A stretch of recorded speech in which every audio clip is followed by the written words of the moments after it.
일본에서 한류가 처음엔 정말 소수만 아는 문화였는데 어떻게 지금은 거대한 주류가 됐을까요? 그 흥미진진한 진화의 과정을 지금부터 한번 따라가 보겠습니다. 네, 바로 이 질문이죠. 대체 한국 콘텐츠가 어떤 힘이 있길래 일국 문화 깊숙한 곳까지 이렇게 뿌리내릴 수 있었을까? 이게 오늘 우리가 함께 풀어볼 이야기의 핵심입니다. 그 비밀이 뭔지 같이 한번 들여다보시죠. 이 거대한 흐름을 좀 더 쉽게 이해하기 위해서 저희가 아주 간단한 분석 틀을 하나 사용할 거예요. 바로 누가, 무엇을, 어떻게라는 건데요. 각 시대별로 누가 이걸 즐겼고 무엇을 봤으며 어떻게 접했는지를 따라가다 보면 이 복잡해 보이던 현상의 큰 그림이 아주 명확하게 보이기 시작할 겁니다. 자, 그래서 오늘 우리가 떠날 여정은 이렇습니다. 1차 한류의 시작부터 K-팝, SNS 시대를 거쳐서 지금의 넷플릭스 시대까지 시대 순으로 쭉 훑어볼게요. 그럼 바로 시작해볼까요? 본격적으로 들어가기 전에 이 표를 한번 보세요. 이게 우리가 오늘 살펴볼 한류 20년 역사의 전체 지도 같은 겁니다. 1차부터 4차까지 소비하는 사람, 즐기는 콘텐츠, 대표 주자들이 어떻게 이렇게 드라마틱하게 바뀌었는지 한눈에 보이죠? 자, 이제 이 각 단계를 하나씩 아주 깊숙이 들여다보겠습니다. 자, 모든 것의 시작입니다. 1차 한류. 바로 이 시기에 일본에서 한류라는 거대한 문화 현상이 처음으로 태어났죠. 모든 건 2003년 NHK에서 방영된 드라마 한 편에서 시작됐어요. 이게 그냥 좀 인기 있었던 수준이 아니라 말 그대로 사회 현상, 드라마 신드롬을 일으켰고요. 그리고 일본 열도를 뒤흔든 윤사마라는 정말 전설적인 아이콘을 만들어냈습니다. 자, 이걸 우리가 아까 말했던 누가 무엇을 어떻게 틀에 한번 넣어볼까요? 누가? 바로 40대에서 60대 사이의 중장년 여성들이었죠. 어떻게? TV 방송을 통해서요. 그럼 무엇을 봤을까요? 바로 로맨틱한 한국 드라마였습니다. 아주 딱 들어맞죠? 그리고 그 신드롬의 한가운데 바로 이 겨울연가가 있었습니다. 이 아련하고 순수한 사랑 이야기. 당시 일본 드라마에서는 좀처럼 찾아보기 힘든 감성이었거든요. 이게 바로 중장년 여성들의 마음을 제대로 저격하면서 그들을 완전히 사로잡아버린 겁니다. 자, 이제 2차 한류로 넘어갑니다. 여기서부터는 분위기가 확 바뀌어요. 드라마가 중심이었던 1차와는 달리 이제는 화려한 K-팝 퍼포먼스로 그 중심축이 완전히 이동합니다. 2차 한류를 분석해보면요. 일단 소비층이 10대, 20대로 확 젊어졌어요. 그리고 재미있는 건 남성 팬들까지 들어오기 시작했다는 거죠. 이들은 TV 음악방송이나 정말 큰 콘서트장에서 듣는 음악을 넘어 보는 음악으로서의 K-팝, 특히 그 칼군무에 열광이 있습니다. 그리고 이 2차 한류의 폭발을 이끈 대표 주자들이 바로 소녀시대와 카라였습니다.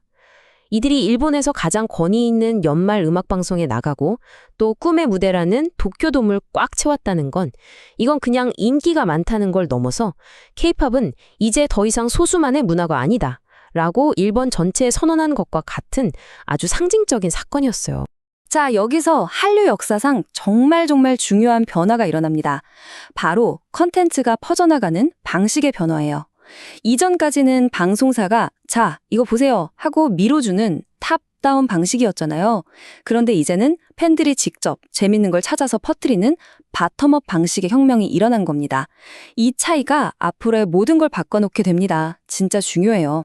이제 3차 한류입니다. 이 시기의 특징은요, 사실 한일 관계가 정치적으로는 좀 쌀쌀했거든요. 근데 그런 분위기랑 상관없이 10대들을 중심으로 SNS를 타고 자생적으로 정말 풀뿌리처럼 퍼져나갔다는 점이에요. 3차 한류의 주인공은 바로 10대 여학생들이었습니다. 이 친구들은 인스타그램이나 유튜브를 통해서 한국의 화장품, 즉 K-뷰티, 나 맛있는 음식, K-푸드 같은 한국의 라이프 스타일 그 자체를 소비하기 시작했어요. 트와이스나 BTS 같은 아티스트들도 바로 이런 흐름을 타고 엄청난 팬덤을 얻게 된 거고요. 이 현상을 딱 보여주는 아이콘이 있다면 바로 이 치즈 핫도그일 거예요. SNS에서 이게 정말 난리가 났었죠. 쭉 늘어나는 치즈 핫도그를 먹고 인스타그램에 인증샷을 올리는 게 10대들 사이에서 제일 힙한 문화 중 하나가 된 겁니다. 드디어 현재 진행형 4차 한류입니다. 이 시기는 넷플릭스 같은 글로벌 플랫폼을 타고 한류가 말 그대로 남녀노소 모두를 아우르는 거대한 주류 문화가 된 시기라고 할 수 있습니다. 4차 한류가 이렇게까지 폭발적으로 성장한 데에는 정말 결정적인 계기들이 있었어요. 코로나 때문에 다들 집콕하게 됐죠. 마침 그때 넷플릭스 같은 OTT가 확 떴죠. 그러면서 언제 어디서든 너무나 쉽게 한국 콘텐츠를 볼 수 있게 된 거예요. 이 세 가지가 만나서 완벽한 시너지를 만들어낸 겁니다. 4차 한류의 가장 큰 특징을 꼽으라면 단연 소비층이 전 세대로 넓어졌다는 점이에요. 특히 놀라운 건 30대, 40대 남성 시청자들이 엄청나게 늘었다는 겁니다.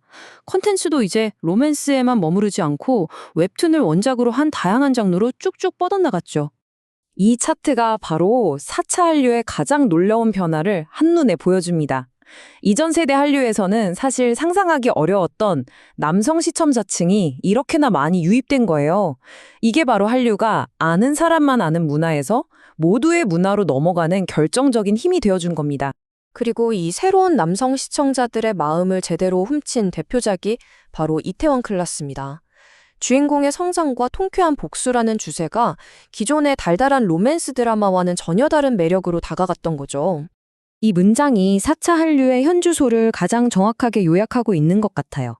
한국 콘텐츠는 더 이상 한류팬을 위한 특별한 장르가 아니라 넷플릭스 순위를 지배하는 주류 콘텐츠가 되었다.